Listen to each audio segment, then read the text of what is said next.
Hello and welcome to Laudlinx. It's a pleasure to have you with us. Here is your daily headline mashup to get you up to speed on this Wednesday, February 24th, 2021.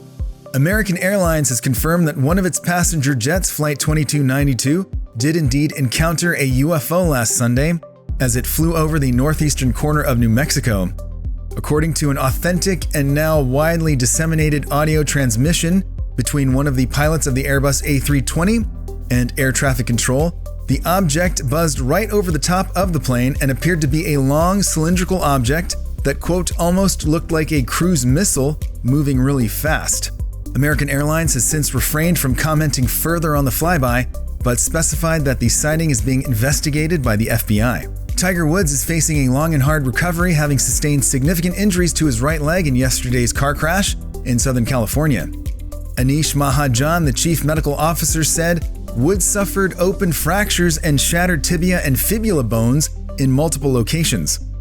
Woods had reportedly been speeding down a stretch of road in the Palos Verdes area when his SUV clipped a sign, forcing his vehicle over a raised median into oncoming traffic and then into a rollover down an embankment.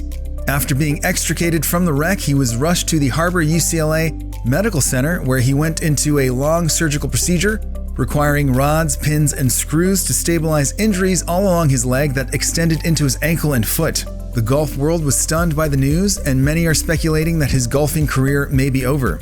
Homeland Security has reported that Al-Qaeda and ISIS have been using the quote-unquote Great Capitol Attack to inspire their operatives and incite fresh violence. Having witnessed domestic U.S. extremists seemingly breach the Capitol with little resistance, global terror networks are now using the actual footage from the Capitol insurrection to recruit and inspire future movement on the terror front.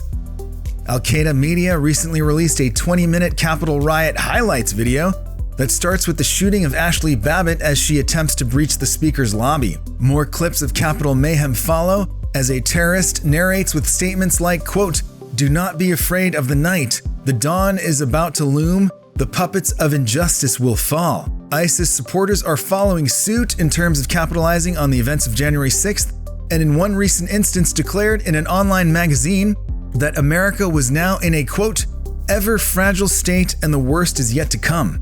The Homeland Security Report does an excellent job of discussing how domestic terror movements and Islamic terror groups continue to hold similar ideological ideals and tend to feed off each other's best practices.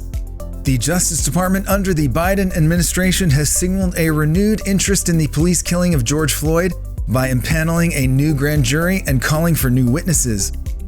Under the Trump administration, the federal probe floundered, even as protests against racially motivated police brutality erupted around the country and across the Western world. AP sources have revealed that several witnesses will be appearing before a federal grand jury to determine the appropriate federal charges related to both the murder and any perpetrated civil rights violations for former Minneapolis police officer Derek Chauvin, who committed the act and is already facing state charges, and 3 other officers who were charged with aiding and abetting and manslaughter.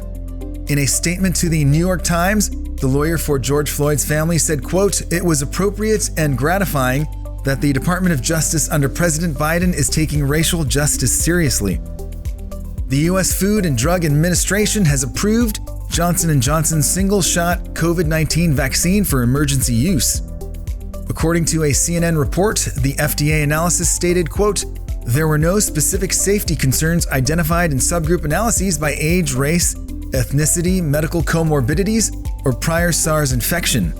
J&J's vaccine efficacy against moderate to severe or critical COVID-19 is a little under 70% across all geographic areas, and again only requires a single dose."